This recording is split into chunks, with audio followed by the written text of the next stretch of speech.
warahmatullahi wabarakatuh. Perkenalkan, nama saya Laili Sabila dari kelas 10 IPS 4, nomor absen 19.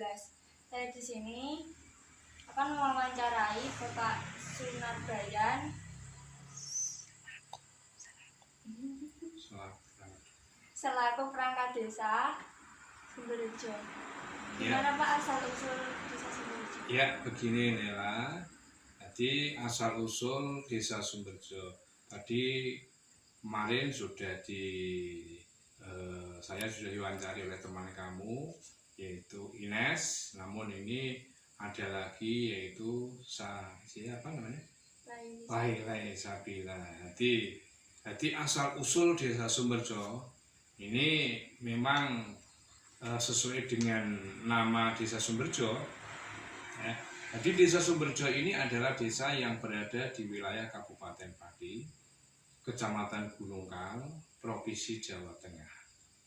Nah, desa Sumberjo merupakan daerah yang bersebelahan dengan desa Ngetuk, desa Jembulunut, desa Tendas, desa Sendangrejo, dan desa Kedungkang.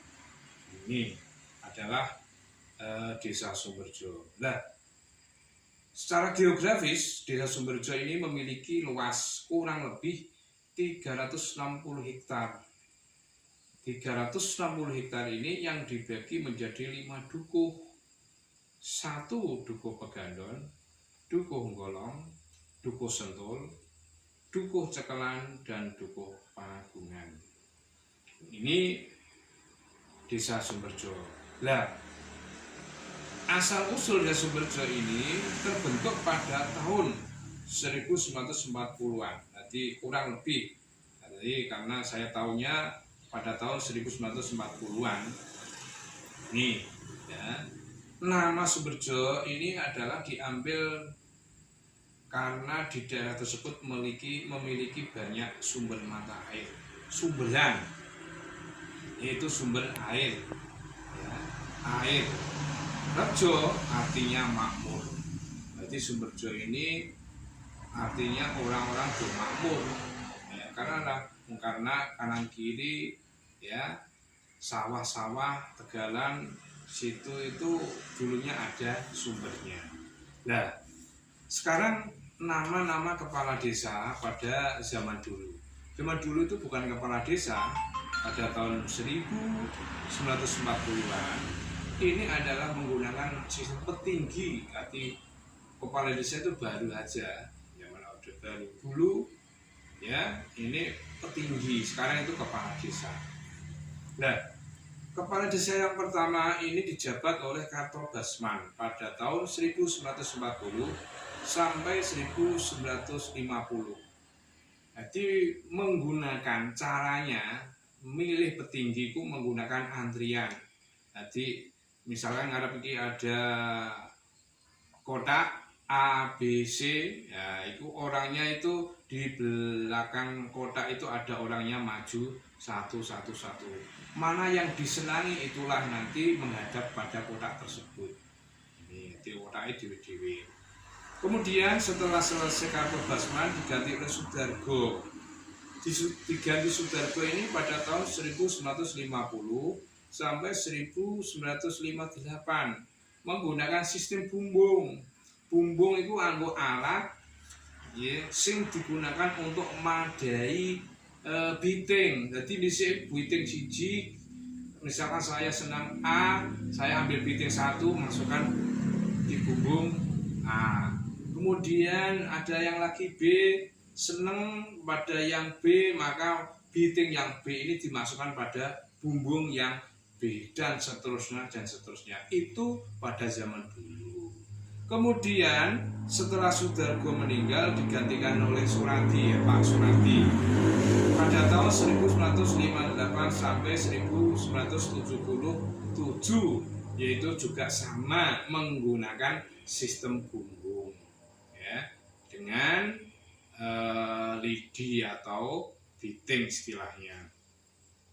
Di mana yang banyak bumbungnya dimasuki lidi atau biting, itulah yang menjadi sebagai petinggi. Kemudian setelah Surati selesai digantikan oleh Surasmun. Surasmun itu dulu adalah perangkat, yaitu Corombian itu Wowo, ya. Mereka dijadikan caretaker, coro dulu caretaker, nah sekarang itu PJ, jabat sementara. Ya, ini oleh Mbah Mun. Jadi waktu itu sesuai dengan rembuk desa, Mbah Mun karena dia perangkat, kemudian ditunjuk sebagai PLT, ditunjuk sebagai caretaker. Kemudian yang 5 setelah selesai menjabat sebagai caretaker, baru ada pemilihan kepala desa baru, yaitu yang dipimpin oleh Bapak Sundoko pada tahun 1980 sampai 1990 menggunakan sistem coblos, yaitu langsung, umum, bebas, dan rahasia. Sudah menggunakan alat yang modern, yaitu menggunakan kotak, kemudian lambangnya misalkan ada calon 10, itu nanti kertasnya itu lambangnya ada lambang pertanian, ada kates, ada jagung, ada ketela, dan lain sebagainya. Itu pada masa pemerintahan Sundoko. Nah, setelah Sundoko selesai, kemudian diadakan lagi coblosan, yaitu pada masa pemerintahan Subroto Hedi. Ya, pada saat itu Subroto Hedi itu menjabat pada tahun 1990 sampai 1998, juga sama, yaitu menggunakan sistem coblos, ya. Ini setelah Subroto Hedi selesai, digantikan haji, yaitu Haji Muhammad Soleh tahun 1998 sampai dengan 2007, sama plus koyok pemerintahan pertama, yaitu Sundoko dan Subroto, menggunakan sistem yang baru, yaitu mengenai coblosan kartu suara. Kemudian Subroto selesai, ganti Muhammad Soleh, kemudian diganti istrinya Yaja Mukhalifah pada tahun 2007 sampai dengan 2014. Juga sama menggunakan sistem coblosan.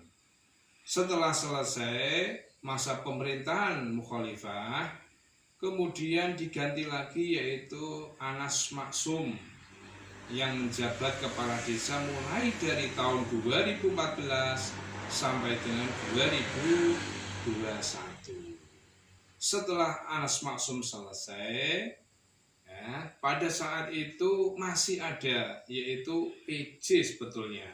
Masa ada PJ yang dijabat oleh Bapak Kasih Pemerintahan Kecamatan, yaitu Pak Soekarno, kurang lebih 9 bulan. Jadi setelah Pak PJ Soekarno menjabat, baru diadakan pemilihan umum pada saat yaitu terjadi pada tahun 2021. Kebetulan yang jadi itu adalah Saudara Sururi yang menjabat kepala desa sampai sekarang ini. Jadi itulah sejarah singkat dan nama-nama kepala desa Sumberjo. Mudah-mudahan ini adalah salah satu dari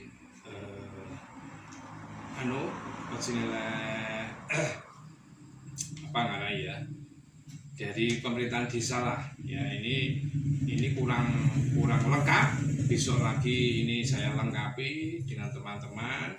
Mudah-mudahan bisa digunakan untuk pembelajaran saudara siapa? Laili. Mudah-mudahan ada manfaatnya, dan masih banyak lagi. Ini banyak kekurangan. Ini hanya sekelumit cerita mengenai Desa Sumberjo. Demikian Saudara Laili, saya kembalikan. Yang dari saya, Assalamualaikum warahmatullahi wabarakatuh.